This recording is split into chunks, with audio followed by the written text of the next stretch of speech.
दोस्तों, तिलक वर्मा को retire out करने पर क्रिकेट दिग्गज हार्दिक पांड्या की धज्जियां उड़ा रहे हैं। क्रिकेट साइंस के हिसाब से फैसले पर सवाल उठा रहे हैं कि मिशेल सेंटनर क्या तिलक वर्मा से बड़े बल्लेबाज थे। वहीं हार्दिक पांड्या ने भी इस मुद्दे पर जवाब दिया है। हार्दिक पांड्या की बात में क्या लॉजिक है? मैच के बाद जब हार्दिक पांड्या से सवाल किया गया तो हार्दिक पांड्या ने माना कि बल्लेबाजी हमारी अच्छा प्रदर्शन नहीं कर पाई, ये स्कोर चेज होना चाहिए था।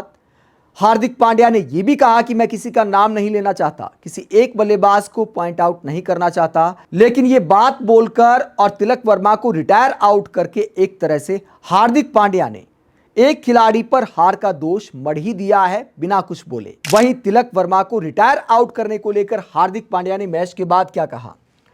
हार्दिक पांड्या ने कहा कि हमें उस वक्त कुछ बड़े शॉट चाहिए थे, लेकिन वो नहीं लगा पा रहा था। क्रिकेट में ऐसे दिन आते हैं जब आप कोशिश तो करते हैं लेकिन चीजें आपके हिसाब से नहीं होती, इसीलिए यह डिसीजन हमने लिया।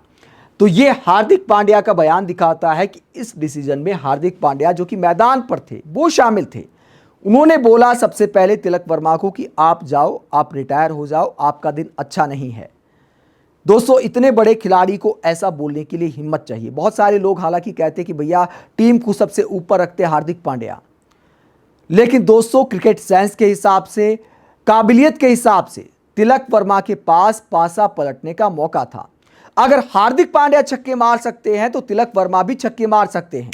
अगर तिलक वर्मा को स्ट्रगल की वजह से हार्दिक पांड्या ने रिटायर किया तो गुजरात के खिलाफ जो मैच था उसमें हार्दिक पांड्या ने क्या किया था? हार्दिक पांड्या भी स्ट्रगल करते नजर आए।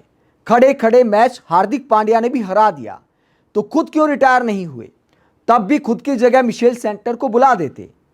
तो इन बातों का कोई लॉजिक नहीं है। बहुत ही गैर जिम्मेदार फैसला था, एक खिलाड़ी को हर्ट करने वाला फैसला था। इसलिए सूर्य कुमार यादव का गुस्सा भी आपने देखा होगा। उन्होंने बिल्कुल कहा, बॉडी लैंग्वेज से साफ लगा, ये कहा, इशारे साफ बता रहे थे कि ये क्या बकवास फैसला है, इस बात का क्या सेंस बनता है। और हार्दिक पांड्या कहते कि देखिए उनका दिन अच्छा नहीं जा रहा था।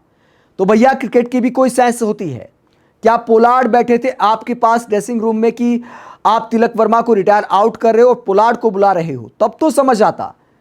क्या सेंटनर से ज्यादा उम्मीद थी छक्के लगाने की? एक बल्लेबाज आता है, पहली गेंद पर छक्का मारना किसी भी बल्लेबाज के लिए आसान नहीं होता। तिलक वर्मा की निगाह जम चुकी थी, 23 गेंद में कुछ खास नहीं कर पाए तो 24वीं 25वीं गेंद पर छक्का लगाने की काबिलियत रखते हैं तिलक वर्मा। कम से कम उन्हें चांस तो देते। ऐसे कई मैच हार्दिक पांड्या भी नहीं जिता पाए हैं।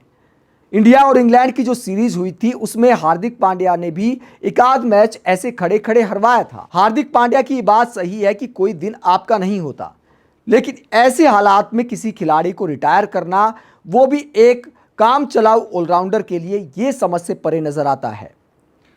हार्दिक पांड्या की इस बात में बिल्कुल दम नहीं है। भले किसी बड़े बल्लेबाज का दिन अच्छा ना जाए, लेकिन किसी दिन हार्दिक पांड्या को रिटायर आउट किया जाएगा, तब कैसा लगेगा? क्या कोई विराट कोहली को रिटायर आउट कर सकता है? रोहित शर्मा को रिटायर आउट कर सकता है? खुद हार्दिक पांड्या को कोई रिटायर आउट कर सकता है?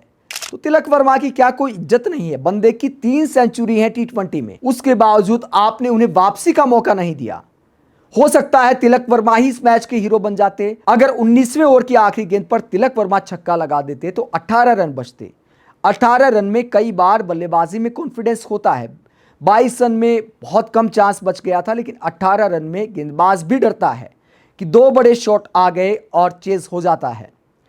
ऐसे में हार्दिक पांड्या और तिलक वर्मा दोनों कैपेबल बल्लेबाज थे आखिरी ओवर में 18 रन चेज करने के लिए, लेकिन हार्दिक पांड्या ने तिलक वर्मा को रिटायर कर दिया, सेंटर को बुला लिया, फिर 20वें ओवर में सिंगल लेने से मना कर दिया। क्या हासिल किया?